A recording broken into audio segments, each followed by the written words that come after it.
Namaste. Now today we shall be learning something about the graphs.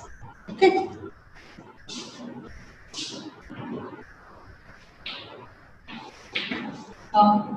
This is otherwise called graphical representation.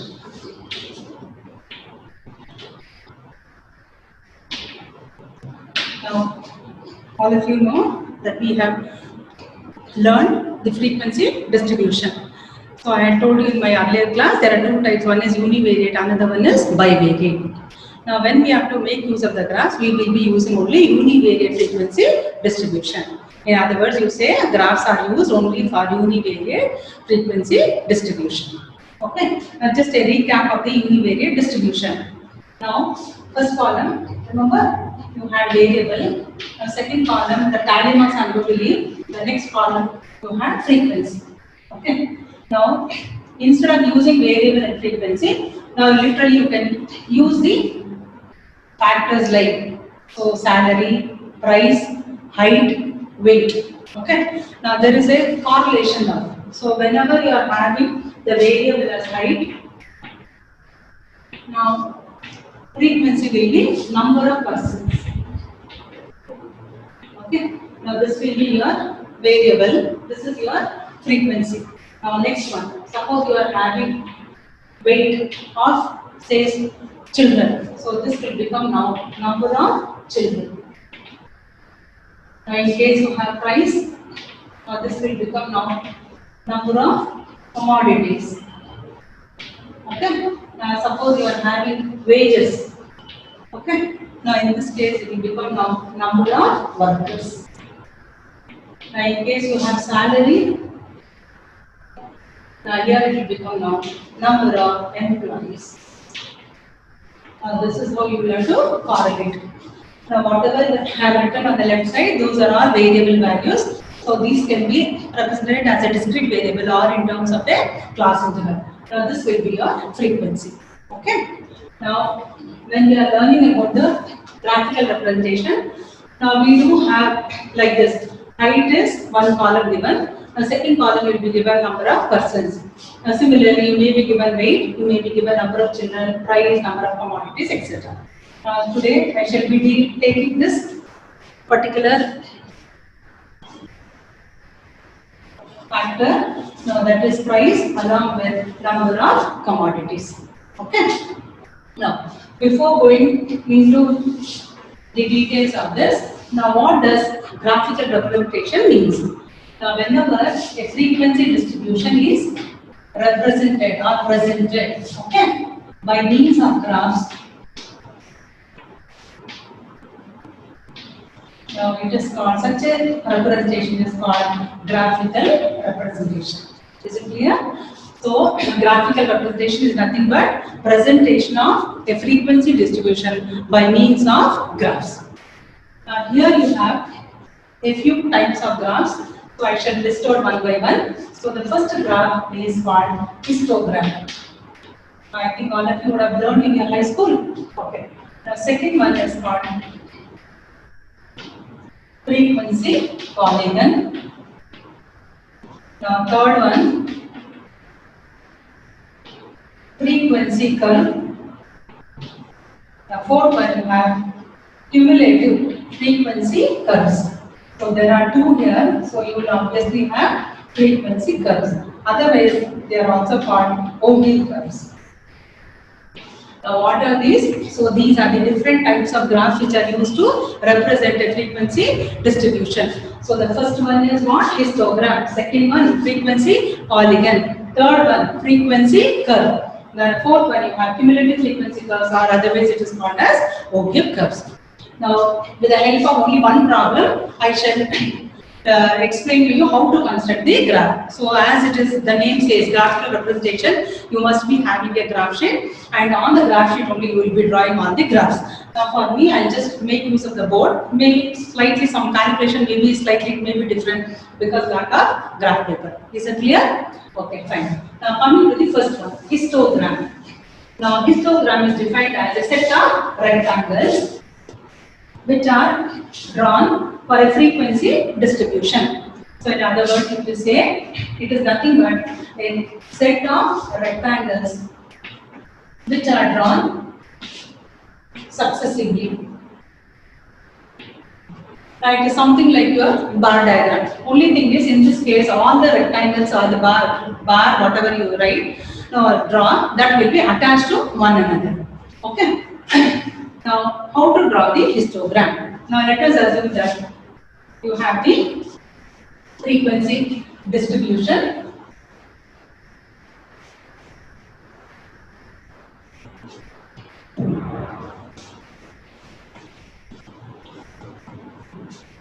So, price of items I'll take. Second, this is your variable. Second column you have number of items. Now, I'm going to take a very small number. So for us, the conception is important. Okay, so not the number. So I take this number, say 10 to 20.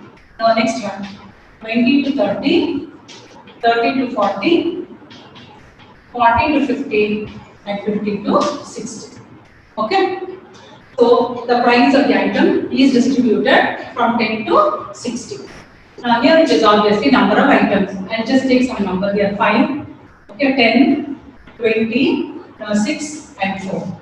Now if you remember in the earlier class I had told you, now wherever you write the frequency, now you have to notice one particular pattern, that is, it starts with a lesser value, gradually increases, becomes the maximum, what is central class interval, and once again it starts decreasing. Now this is because of the presence of average, which you will be learning in the next classes. Okay. Now this is how it has to be. Start lesser value, increases, maximum, it reaches a maximum value, once again it starts decreasing. So obviously now you have price of item, so therefore this will be your X value and this will be your S value. That means in other words you are given a what sort of distribution?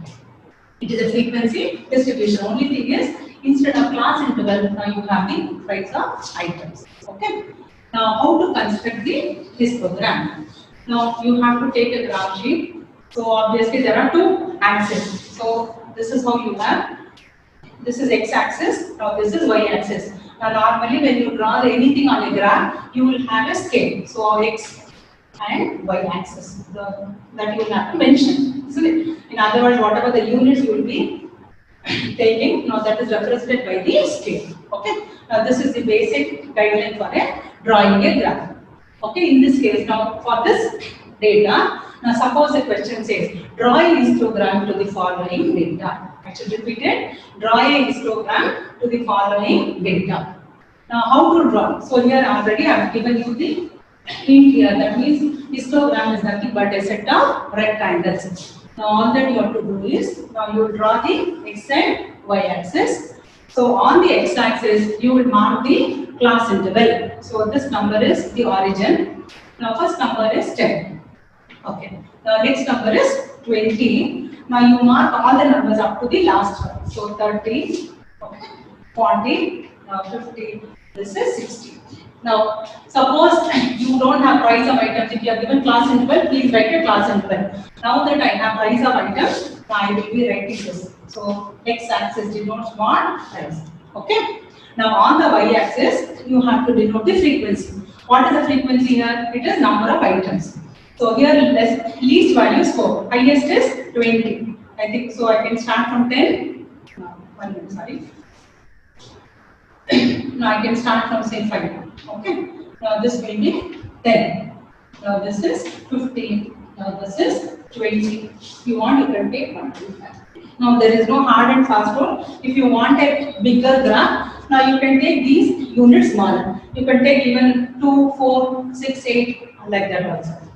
So understood? So on the x-axis I have denote the price value, and on the y-axis, now what is this one? So it is nothing but number of items. Okay. Now come back to the question. So first class interval is 10 to 20. Now this is 10 to 20. So this frequency is 5. So this is 5. Now I will be drawing one rectangle. Okay, there is no scale, so you have to adjust some. And now see, this is one bar or this is a rectangle. Now next is 20 to 30. So 20 to 30, what is the value? So it is 10. So you will be drawing the next bar or you say rectangle. Okay. Now next one, 30 to 40. So this is 30, 40. The value is 20. Okay. Now next you have 40 to 50. So this is 40, 50. Now this is 5. So in between, so if you take how much will be? 7.5. So somewhere here it will be 6. Okay. It may not be very appropriate, but then you're doing at the graph sheet, you can do it accurately. Now this is 50 to 60. What is that number? 4. This is 5. So somewhere below this. Now you see. Now this graph is called now histogram.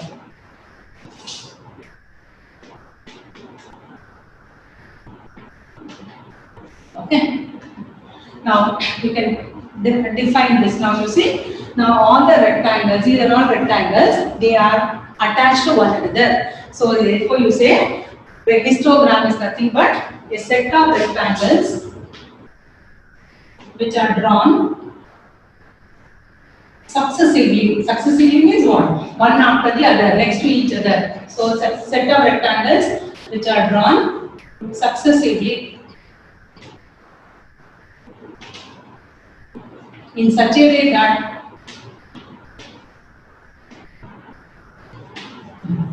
now when you take this other rectangle, so obviously this is the width of the rectangle or this is the length of the rectangle. Now the width of the rectangle becomes now class width. Now last class I had told you what is class width. So difference between the upper limit and the lower limit. So in such a way that the width of the rectangle is equal to the class width.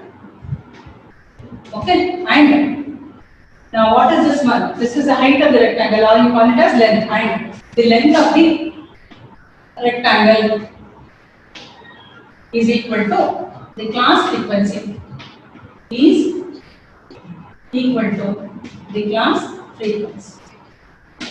So is it clear? So I shall repeat it. So histogram, if at all you are, it is asked, define histogram, you can say histogram is nothing but a set of rectangles which are drawn successively in such a way that the width of the rectangle, now you see here, this is the width of the rectangle is equal to the class width, okay, and the length, height, okay, length of the rectangle is equal to the class frequency. So 10 to 20, this is the class interval, 5 is the class frequency, 20 to 30, this is a class interval, 10 is the class frequency. Now this is how you have to define.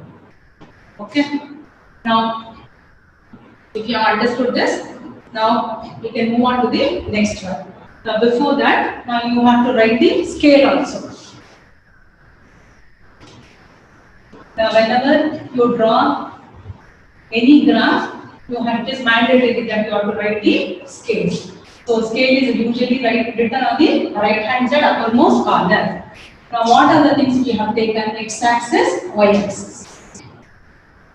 Now that means whatever the units we have taken. Okay. Now if you can take here 1 centimeter. Now how much is the difference? Now 20 minus 10 is 10. 30 minus 20 is 10. So x-axis. So you will be writing.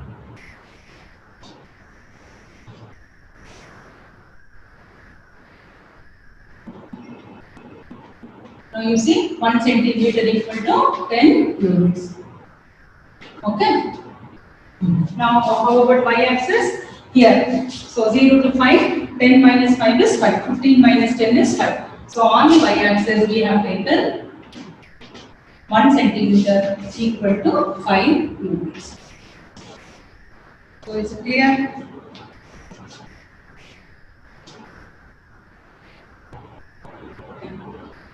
Now using histogram, you can find out one average. So that average name is called mode. So in the next classes, when you are dealing with the measures of average or measures of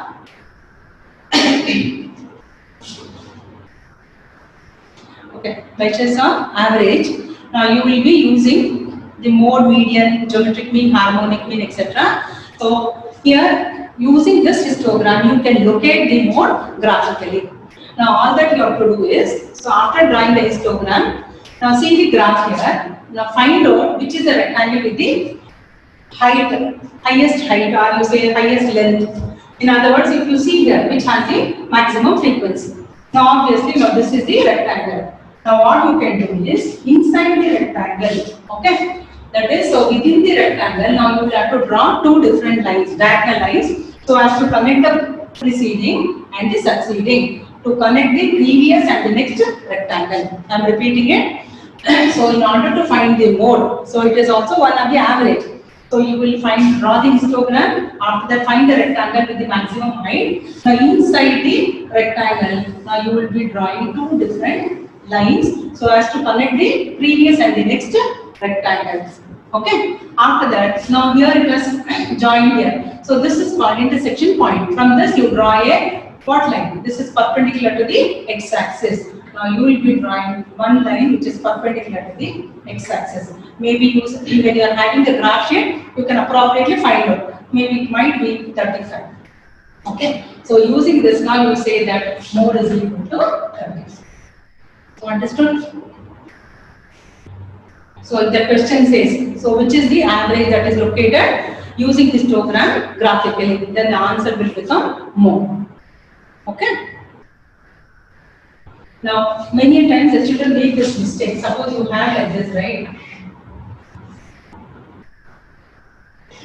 Now you see, sometimes they do this mistake. So it is not, the line should be inside the rectangle, it should not be outside. Now this is not possible, outside. Okay? This is not possible. Now, using histogram, you can also find out the second graph. What was the second graph that I told you? It is frequency polygon. Another one, frequency curve. Okay, so that means using the histogram, you can find out these two graphs also. Now, how to draw a frequency polygon? Now, what you do is, so first you draw the histogram. Okay. Now, to find the polygon, so take each rectangle, find the midpoint. Obviously, if you are using the graph sheet, you can make out 10 to 20 means 15 will be the midline. So just mark the midpoints on the upper sides of each of the rectangle. Okay, fine? Like this. Now, to draw the frequency polygon, now join these points by means of a straight line. Okay. Now you see, now something like this you get. Now you have to bring down this to the x-axis. So if both the graphs are asked, you will have to differentiate. Now this one will become your histogram. Now what is this red color? Now this is your frequency polygon. Understood? Now something like it looks like something like a pyramid or a triangle. Okay? Now in the same way, using the same histogram, you can draw the frequency curve. Now the basic difference between frequency polygon and frequency curve is that in case of polygon, you will be joining the points by a straight line. But in case of frequency curve, you will be joining that by a freehand curve, or you call it as a smooth curve.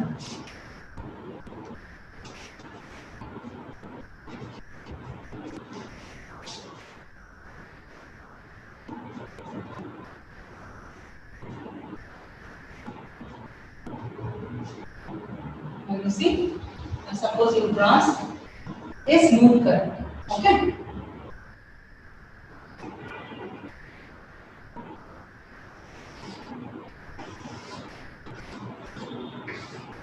So in that case, this will become the frequency curve.